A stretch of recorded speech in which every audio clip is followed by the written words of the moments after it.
y hacen prácticas adecuadas, pero hay muchas que no lo hacen. Si calculamos que más o menos a Pampas llegan, perdón, aquí falta un cero, 17.000 turistas, eso implica $119.000 al año. Es lo que les estamos pagando a los turistas porque visiten. ¿Por qué les estamos pagando? Porque en el largo plazo estos destinos no van a ser sostenibles si no empezamos a cambiar la forma en la que lo operamos. Si calculamos que el ingreso aproximado por Cisco, el sistema de cobros que cobra esta área protegida por ingresos, son $340.000 al año, pues más o menos un tercio se pierde, pero probablemente se pierde para siempre. No es algo recuperable. La siguiente. Cuando hablamos de sostenibilidad cultural, me he tomado el trabajo de buscar algunos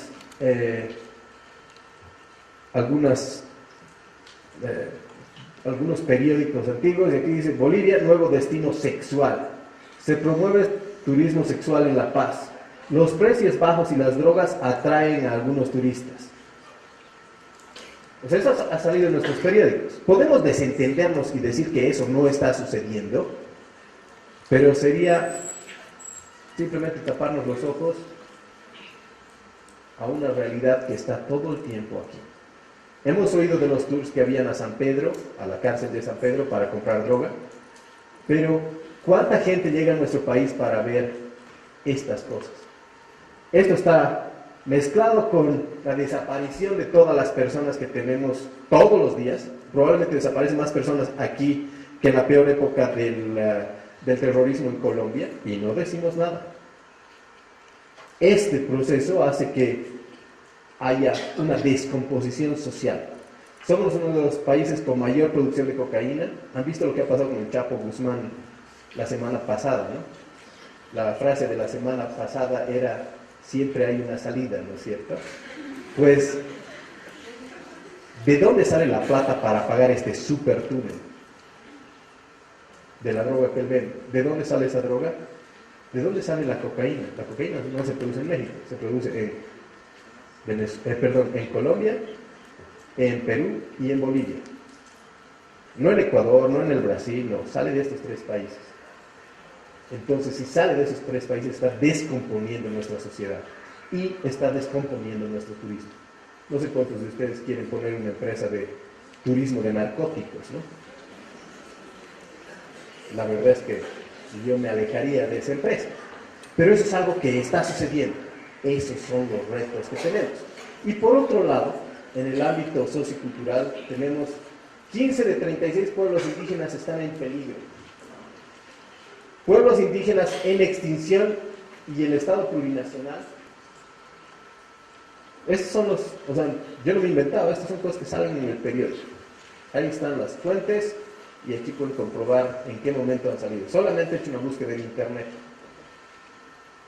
Busquen, y hay muchísimos más. Esos son los riesgos que tiene el turismo en este momento. La siguiente.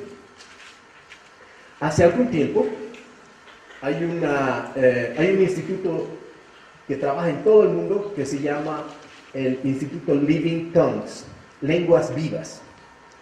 Y ha definido que en el mundo hay 5 hotspots, lugares calientes de altísima importancia, donde los lenguajes podrían desaparecer.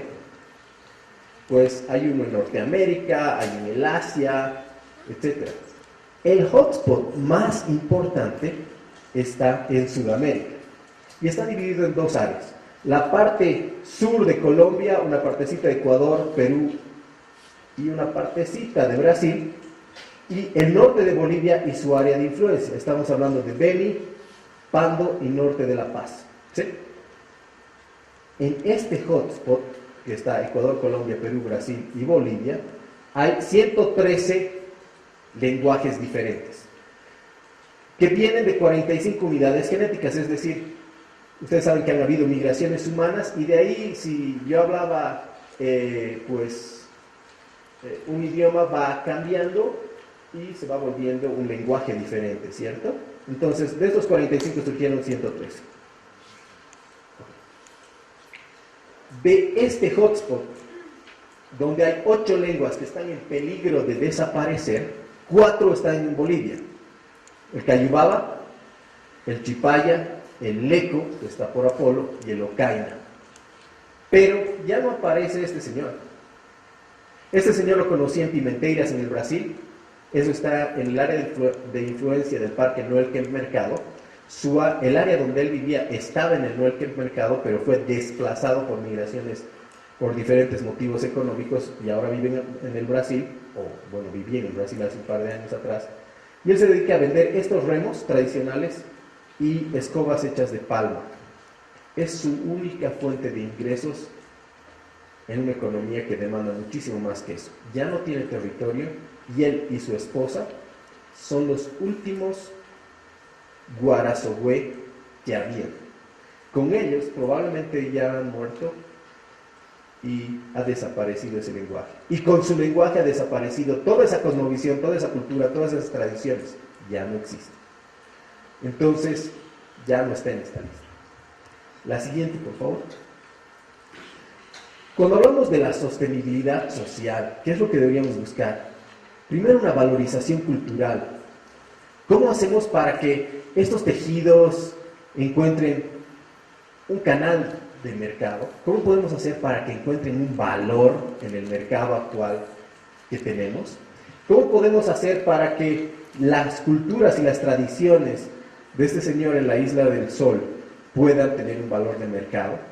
Si es que nosotros logramos que el mercado se interese en estas alternativas, vamos a generar bienestar en estas comunidades que trascienden los beneficios económicos, que van más allá de los beneficios económicos.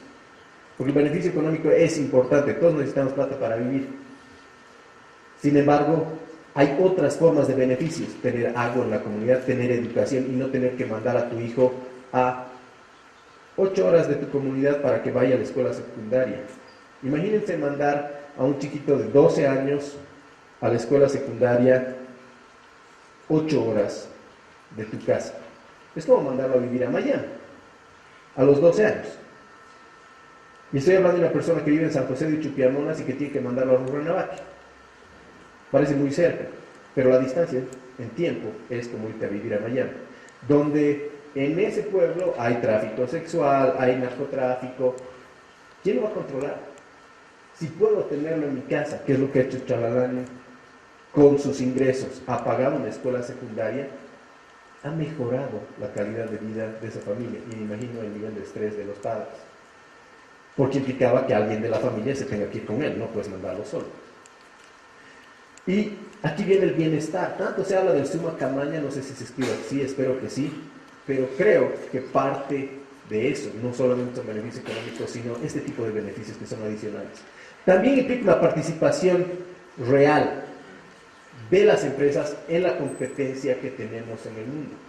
Si esta empresa que sale de un pequeño lugar como es Chalalán, o como es Cayana en medio del Parque Nacional Caía, o Villamboró, o lo que fuera, puede competir con empresas grandes, generando alianzas y llegando al mercado, estamos hablando de una participación real. Hablamos también de equidad, equidad de género, equidad generacional.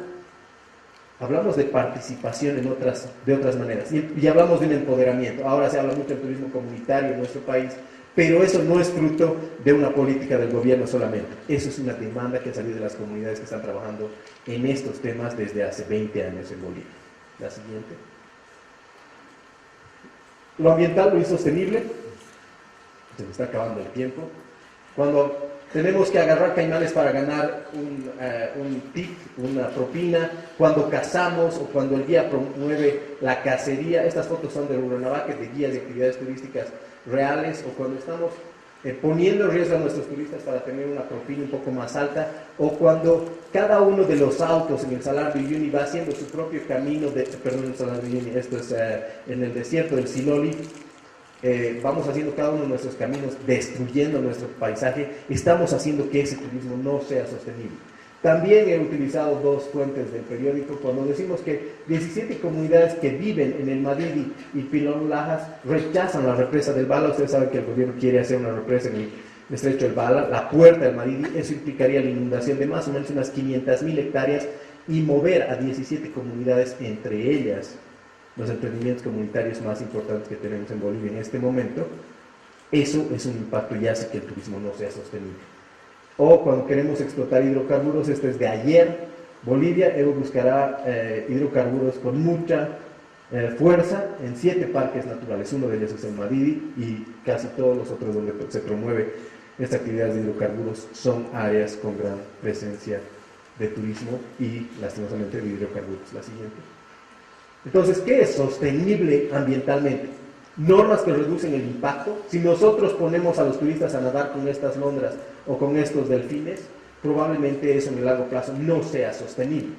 Tenemos que generar normas donde el comportamiento implica no acercarse demasiado a la fauna, y si tú haces eso, las posibilidades de ver fauna son mayores, no son menores, sino son mayores.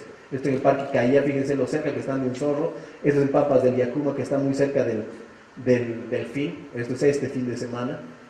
Y cuando promueves cosas como infraestructura y equipamiento adecuado, no sé si ustedes logran ver esta torre de observación. Esta torre está colocada en un proyecto que tenemos en el Parque Nacional Caía, y está muy cerca de una laguna donde apenas se puede ver. Tú te metes en esta carpa y puedes sacar tu lente de la cámara sin que la fauna te vea.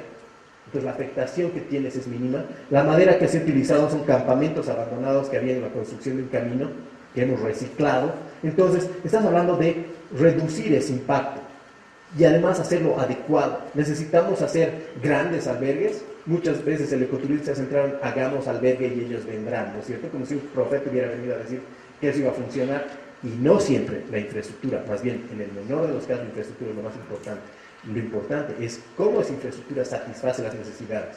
No van a venir a hacer ecoturismo porque tenemos un lindo albergue, van a venir a hacer ecoturismo porque tenemos linda naturaleza y además un lugar cómodo para quedarse. Implica códigos de comportamiento adecuados, donde respetas la naturaleza, donde respetas los procesos naturales, y eso es fundamental, y eso es más importante que calcular el número de personas que pueden entrar en un área, que es lo que tiene la capacidad de carga. Por eso ya no se utiliza el límite aceptable de cambio. Es planificar de acuerdo al entorno que tienes, el cuidado en el uso de combustibles y energías. ¿Por qué es mejor tener un motor de 4 tiempos en un río como el Yacuma? Porque el motor de 4 tiempos no va botando aceite todo el tiempo, el motor de las canoas. Porque el motor de 4 tiempos hace menos ruido, porque el motor de 4 tiempos consume menos combustible. Por eso vale la pena tener un motor de 4 tiempos en vez de uno de 2 tiempos. ¿Es más caro? Sí, pero a largo plazo se ahorra. Lo mismo sucede con un panel de energía solar, lo mismo sucede con un buen sistema de tratamiento de agua. Y cuidado del agua. Si nosotros botamos, si aquí tuviera un albergue, y eso sucede muy a menudo en las Pampas del Yacuma, tenemos un albergue aquí que bota el agua al río, vamos a tener gran contaminación. ¿Alguien se va a querer bañar ahí? Probablemente no. La siguiente.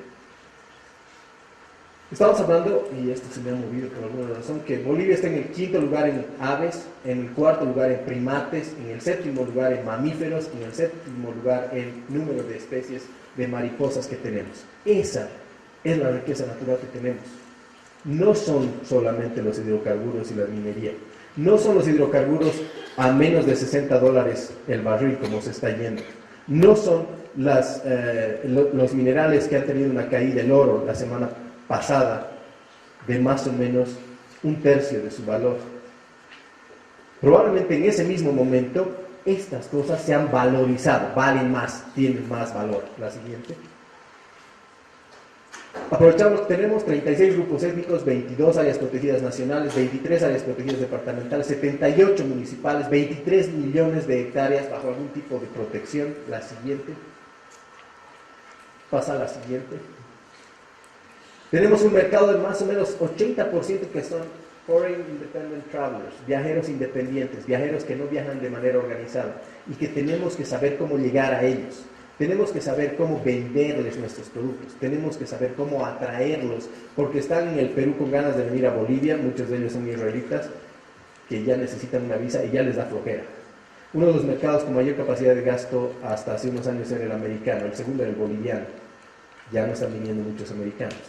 ¿Por qué? Por la visa. ¿Cómo hacemos para atraerlos? Tenemos un turismo interno muy interesante. Samaipata con 69.5% de turistas nacionales, el lado Titicaca con 70%, Coroico con 63%, no estoy contando aquí el Viking, Chapare con 95%.